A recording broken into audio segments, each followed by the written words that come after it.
dahil meron kaming natirang piniritong isda kaya ayan naisipan kong kumuha muna ng mga gulay para pangdagdag. At ayan nga ang ganda-ganda ng saluyot na tanim ko. At syempre itong ating mga pulang okra na napakasipag mamunga. Ako na nga ang masasawa sa pagkain ng okra kasi nga napakadami laging bunga. Tingnan nyo naman, oh, 'di ba? Ang ganda-ganda.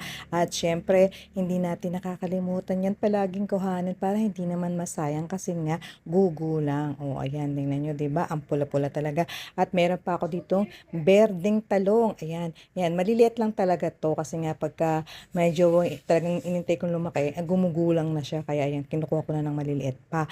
At ayan na nga, ang aking gugulayin. Syempre, nakapagpainit na tayo ng tubig, itatambog ko na lang dito sa mainit na tubig. At lalagyan ko lang yan ng konting asin. At ayan na, ladagdag ko pa yung aking piniritong isda. O, di meron na tayong ulam ngayong tanghalian. Thank you for watching and don't forget to